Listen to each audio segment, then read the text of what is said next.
I read somewhere today that the Disney movie Gigantic will not be premiering in 2020.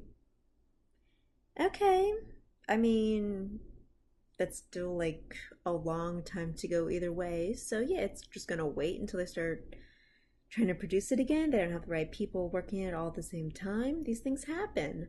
I read somewheres that like Little Mermaid was on the shelf for years. So was, the Snow Queen story.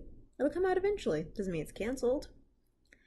I'm kind of disappointed because the only Disney movies on list right now are sequels, and I'm so tired of sequels. I want new Disney movies. I want new animated films. It just feels like they keep going up and down with this. Like the Ninjago movie is just another Lego movie.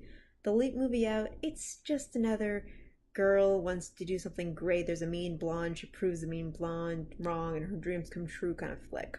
Bleh. And even though I liked Wreck-It Ralph, doesn't mean I want more of it.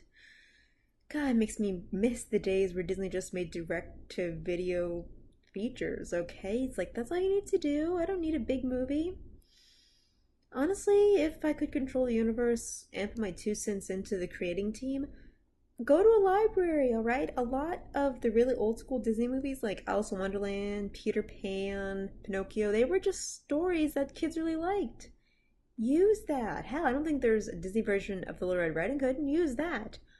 But put it in modern day. I think Princess and the Frog was a good step towards that by just being in, New Orleans, an American city in the 1920s. That was a step to the right direction. Okay.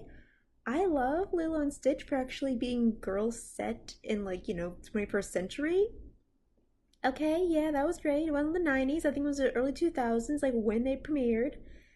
Okay, that was fine. Yeah, it was in Hawaii, which is still pretty interesting and lovely and different, but still a normal little town, and they were people with like actual real problems. That was nice, but still all the charm of a good animated flick. Mostly the aliens. There wasn't really any music in it except old Elvis songs, but it was delightful regardless. God, and hell, people today love Stitch. Anyway, if they could make a new Disney princess movie, or hell, just a new Disney movie, instead of making some fantasy, ambiguous European country, why not just make up some random city and country, or just put in some modern day city right now? Yes, the real world is torn with war and structure and problems and all that. But hell, it's still interesting, and it's so neat to see things. Like when Oliver and Company was in New York in I think the 80s, that was cool to see.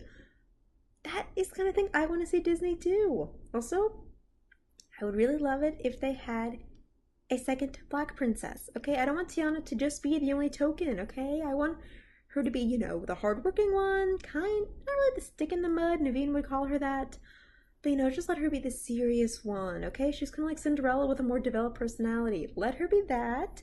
Who also knows how to cook and be super serious and a little sarcastic, and just have another one. Okay, they need another one so bad.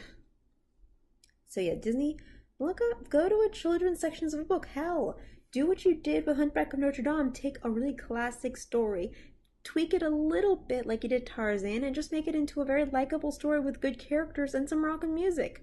Tarzan's not technically a musical. I mean, it does have music to, narrate every scene, but instead of the characters singing, it was just a narration by Phil Collins, which I thought was really interesting and new. I know there was a Broadway version of it where the characters did sing, but I think that's weird. And that's just my 2 cents. I'm so tired of Disney movies going on to Broadway. But I'm not tired of Disney creating new Broadway musicals. I love the music in Moana. Lin-Manuel Miranda, while you're over there, help them make another new movie, okay? Get into a project you want to see. God, come on! I want to see something new. I want something new, but still has that Disney magic of enchantment and wonder. And also a little bit of dark excitement, okay? That's really what people love about those movies. I think what makes Zootopia so good is it touched on one of the darkest social issues. Racism exists. Even nice, good people who try to do good can be racist. Doesn't mean they're evil, it just means that they gotta, think a little more. Understand people a little more. First I thought it was preachy, but after time it's like, this is just as terrifying as a witch drowning you under the ocean. This is a different kind of terrifying because it's real. But it doesn't mean I don't want other terrifying stuff. I mean, an issue I had with Frozen of where the wolf chasing scene was exactly what happened in Beauty and the Beast. But my god, people, Do you not realize what actually made Beauty and the Beast a good movie? The characters talked and used logic. They actually acted like people while still also being talking objects and a beast. They actually talked to their main heroine. Their main heroine actually tried to solve her own problems. Damn it, it was all her choices. She did stuff. That is what makes a classic movie. It doesn't mean I want you to redo it over and over again. It just means take the good of those movies, like good storytelling, good pacing, motivation, reasons for characters to do stuff, reasons for them to want and need, maybe some reasons for them to do bad stuff with good intention or not. Just try to do that, Disney. That's what I want to see. I want a toe-tapping musical. That's what Moana did. I want a story to shock, surprise, and delight me, like Zootopia did. I just want something new.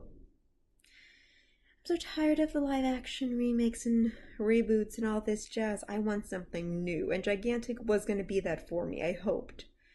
I mean, it's not dead, but my hopes are just bleh. When I looked on the list of animated movies, I just saw a bunch of sequels, so I'm kind of meh. Come on, give me new! Disney, damn it! Okay, that's my 2 cents on that. Let's see, I didn't do my DuckTales video for the most recent episode.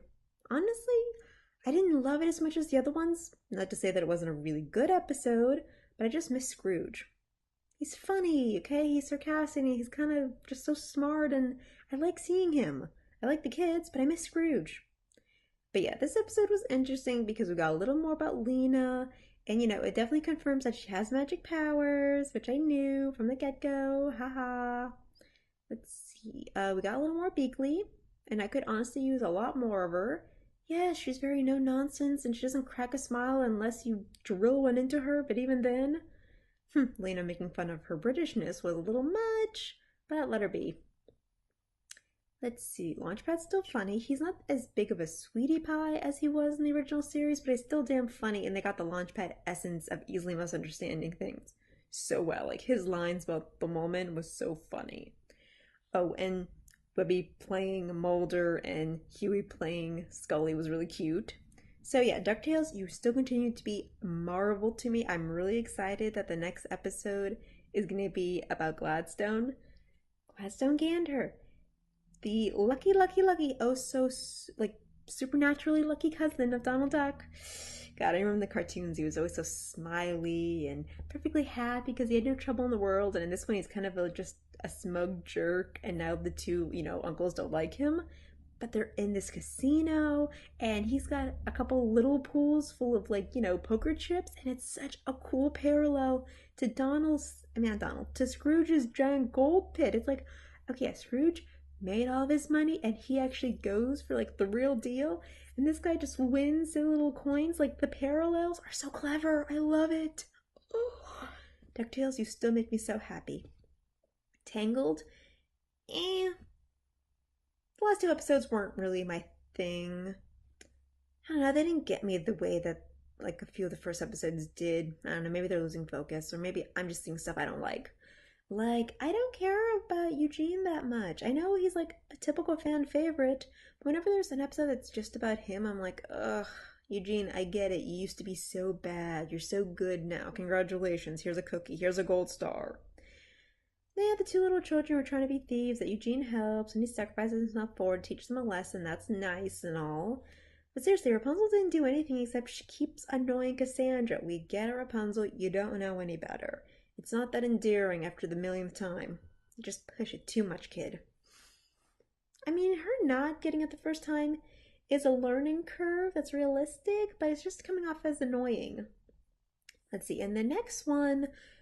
we had her dad being a little tired with security, and somehow that leads to Rapunzel at the Snuggly Duckling with a ghost story. No, not just a story, a actual ghost problem. And it wasn't as funny. I felt a little forced with the jokes, but it had 2 aspects that I really want to talk about. One is, oh my god, Tasty from Orange is the New Black is an amazing singer. She plays the ghost who's always wanted to sing, and her song is wonderful, and her voice is gorgeous. I did not know this, Tasty. Why don't you brag about this more? It's wonderful. I kind of wish your character hadn't gone on to the next life just because I want to see you more and hear your beautiful singing. Wow. And the other thing is Rapunzel's dad now wants to build a giant wall more around Corona to keep her in.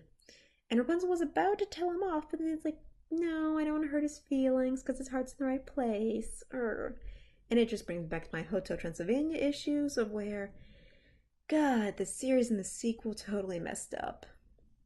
It's like Mavis is so guilt-ridden by her father that she doesn't make her own decisions. Whenever she does, he undermines them. And that's not that cute. At first, it's like, oh, you don't want her dating boys. After a little while, that just becomes controlling and it's aggravating. So, yeah. Rapunzel, I understand why you're doing what you're doing, but you can do more, kid. Be sneakier, okay? Break your dad's heart. He survived. He's a big dude. In fact, one of the things I like about him most is that he's so big and serious and his voice is so deep. Like, compared to him just not talking in the movie, this is like scary almost. It's like, whoa, stunningly deep.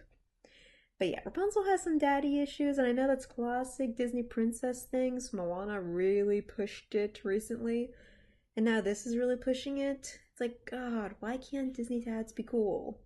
Okay, they can be concerned, caring, smart fathers. I mean, is the Sultan really the best dad?